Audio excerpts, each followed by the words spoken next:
O empresário dele está em Belo Horizonte para conversar com o Cruzeiro, está treinando à parte, em separado. Eu acho pouco provável de ter aí uma retomada, né? O Cruzeiro informou aquela questão e por ele ser reincidente, eu acho difícil. Agora, tem que ver como que vai negociar uma saída, né? Porque custou muita grana. Agora, se for um caminho aí, e a janela fechada ainda, né? Tem esse ponto. De você ficar sem pagar o salário, se o Cruzeiro conseguir. Eu acho que o Cruzeiro vai ter que assumir que deu certo, deu errado, e que vai ficar um prejuízo aí. Mas esse prejuízo ele precisa ser o menor possível, né? Agora, tem o lado do atleta também. Ele pode fazer lá na Golcase. Agora, tem um lado do atleta, né? O Wallace não vai querer abrir mão. Ele vai querer... vamos rescindir aqui 0-0. Você fica livre... Não Pelo vai. menos uma porcentagemzinha ele vai querer. Aí eu já acho que o clube tem que dificultar. A impressão que eu tenho, ouvindo os meus colegas que apuraram, a começar pelo Guilherme Souza, que nos trouxe a informação semana passada que aconteceria uma reunião e etc e tal, mas que acima de tudo, diante das informações, eu creio, cara, que o empresário dele já saiba que não dá mais para ele ficar no Cruzeiro.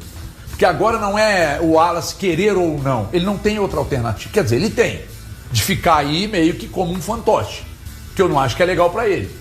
Ficar lá no Cruzeiro, lá, já tava, né? Contra a vontade do clube, já estava, contra a vontade do clube, contra a vontade da torcida e só pelo contrato.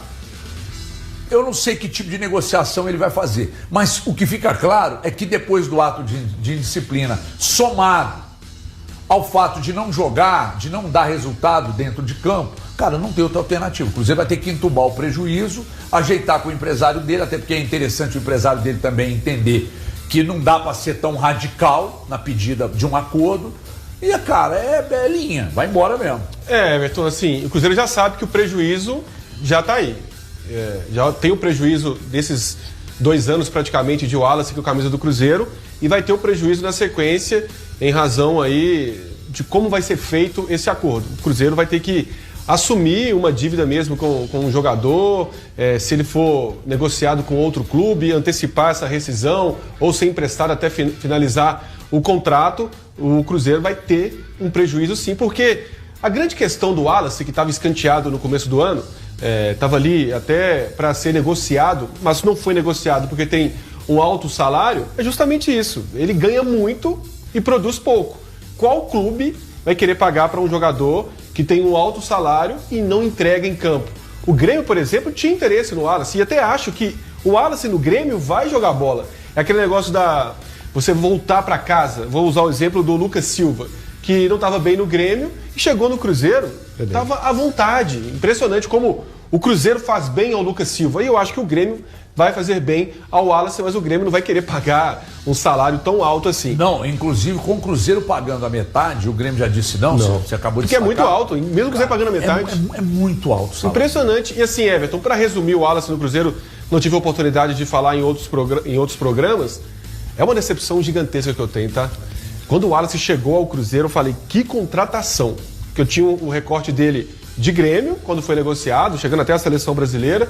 No futebol italiano, muito bem também, sendo o grande ladrão de bola, chegou com grande cartaz. Mas assim, mas eu acompanhava alguns jogos do Wallace lá na Udinese. E bem, o Elton, bem. Tá, um jogador que vai chegar no Brasil, não que ele seria o grande jogador, mas você esperava o Wallace desse jeito no Cruzeiro? Não. Com 1 ano e meio, 2 anos, e não joga nada? Sabe o que me incomoda? O Wallace não ficará no Cruzeiro. O jogador treina em separado do elenco, ou seja, nesse momento ele faz atividades à parte na Toca da Raposa 2. E o Cruzeiro não vai mantê-lo a partir da próxima janela de transferências. A ideia da diretoria do Cruzeiro é, de fato, negociar o meio-campista. O atleta é tratado, nesse momento, como um jogador negociável. O clube não pretende dar uma segunda oportunidade depois do que aconteceu. Ele mandou aquela mensagem no grupo após o jogo contra o São Paulo, criticando o goleiro Matheus Cunha. Depois ele se retratou, pediu desculpas, mas a diretoria do Cruzeiro entende que ele infringiu uma norma de conduta do clube. Dessa forma, o Wallace não seguirá no Cruzeiro em 2026. A ideia é negociar o meio-campista a partir de julho deste ano. E aí existem algumas possibilidades, seja no Brasil, seja no exterior. Mas o Wallace não ficará na Toca da Raposa 2 para a sequência da atual temporada. Daniel Abreu tem uma informação importante sobre um defunto na Toca da Raposa, podemos dizer assim. Vou deixar isso aí. Dá pra levantar esse defunto? Eu acho que isso aí já não levanta mais, não. Qual que é a informação, cara? Informação sobre o Wallace com o Cruzeiro, dar os créditos para o Samuel Venâncio, que trouxe em primeira mão. Eu consegui apurar com uma pessoa do staff do Wallace que confirmou que nos próximos dias deve acontecer uma reunião com a diretoria do Cruzeiro para definir o futuro do jogador. Enquanto isso, ele vai seguir treinando em separado do resto do grupo, vai ser utilizado nesses próximos confrontos do Cruzeiro até que aconteça essa definição. O mais provável é que cheguem a um acordo para que o Wallace deixe a Toca da Raposa. Se será de imediato ou se será numa janela do meio do ano, aí tem que esperar de fato essa reunião acontecer. Mas, nos próximos dias, o staff do jogador Wallace vai estar em Belo Horizonte para essa reunião com a diretoria do Cruzeiro. Seu filho é esse mesmo? Sai? Cara, de linha, eu acho, eu não sei assim, se vai chegar uma rescisão amigável, como foi o caso do Dudu, por exemplo, mas acho que é o caminho mais próximo, já que na última janela as partes fizeram um esforço, bem entre aspas, para a saída e não chegaram a um acordo. Quando eu apurei na janela do início do ano, me falaram que tinha que ser algo bom para os dois lados, e aí por isso não houve negociação concretizada. Alguns clubes procuraram, clubes de fora do Brasil, mas nada chamativo. E agora, no meio do ano, acho improvável que com 7 minutos em 2026 alguém tenha se interessado pelo Wallace e, né? O contrato dele é de até 2028, não era? Então não é melhor emprestar para qualquer coisa? Empresta pagando metade do salário, vê se consegue vender na próxima janela, já que o que precisa é de vitrine. Porque, velho, são 6 milhões de preju na conta, é muita coisa, velho. Cara do Renato. Cara, é muito preju, velho. Vocês não acham? Não é a cara do Atlético, não? Tá precisando do volante? Não. Não é a cara do Renato Gaúcho pedindo no Vasco, não. Pô, eu lembro eu emprestava agora, velho. Não, emprestava agora. Ele do jeito que gosta de um pagode, o Wallace, no Rio de Janeiro. Deixa, vai. Puta merda. É loucura. Mas, cara, tipo assim... 6 milhões pra ser queimado é muito dinheiro, irmão. É muito dinheiro. Irmão, tipo assim, esquece 6 milhões, é muito dinheiro, cara. Mas esquece, mas não é muito dinheiro, mais cara. 6 milhões, já acabaram, já não, se mas foram. Aí você tava elogiando Agora o Atlético vale recuperar no Rony, tem que tentar recuperar no Wallace. Não, Empresta já deveria ter tentado barca. antes. Agora é óbvio que não vai conseguir. Não, com empresta 7 minutos, barca. 7 minutos em um. Não, aqui no Cruzeiro não. Meses. Vitrine fora. A vitrine dele tem que ser fora do Cruzeiro. Empresta ele pro Vasco da Gama. Curtia. O negócio é conseguir convencer um time da Série A, principalmente um time grande, a apostar nele, porque a questão do Rony, 25, 26, foi rápido. Um ano ruim, ele saiu. O Wallace, como passou esse time, eu acho que todo mundo vai olhar e essa ser um Bolívar pro Fábio Gomes. Será que não consegue convencer alguém lá da Bolívia? Lá fora, doido? Cara, eu tive uma conversa bem longa com essa fonte, né? Quase meia hora ali, então fui apurando vários detalhes e me falaram do Gerson, né? Tanto o Cruzeiro como o Gerson sabe que ele pode entregar mais. Porque foi uma das contratações mais caras da história do futebol brasileiro. E o Gerson, ele se cobra muito nos bastidores, Bruno Cari.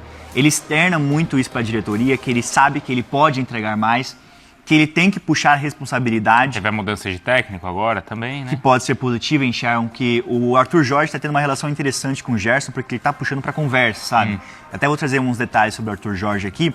Mas com o Gerson falando assim, pô, você é o cara, você é um protagonista. Então o Gerson entende isso. O Gerson entende que ele tem que entregar mais, que ele precisa mostrar o valor que foi pago por ele também, entendeu? Uma forma de recompensar. E até quando ele volta pro Brasil, pro Cruzeiro, era com a ideia de mirar a seleção brasileira. Porque vale lembrar, no começo do ciclo do Ancelotti, ele estava ganhando oportunidade, depois foi pro Zenit da Rússia. Era um titular absoluto. Era titular. Da seleção. Eu não lembro com o Ancelotti, mas com o Dorival pelo menos era. Não, o Ancelotti acho que foi a primeira ou segunda convocação, ele chegou a ser... Mas ele jogou com o Ancelotti Jogou, também, né? Mas depois ele volta pro Brasil com esse intuito e acaba não se adaptando. Mas então ele se cobra muito e depois do jogo contra o Pouso Alegre pelo Campeonato Mineiro, ele sente um incômodo e aí foi uma lesão que ele até não externou, né? Mas ele queria entregar, queria jogar a final, então ele jogou com muitas dores a final contra o Atlético Mineiro, estava sentindo muitas dores no joelho e tomou uma injeção. Aquela injeção para tirar as dores e tudo mais. Uma infiltração, Uma infiltração, e ele não falou para ninguém isso. Porque era um desejo dele jogar, entregar, mostrar para a torcida que ele estava disponível. Então ele tomou a injeção, não falou para ninguém. Então a torcida do Cruzeiro, para entender como é a cabeça do Gerson. Ele sabe que ele pode entregar mais, O Cruzeiro entende que ele precisa entregar mais também, até pelo valor que foi pago, mas ele está trabalhando para isso, trabalhando para reverter essa situação nos bastidores.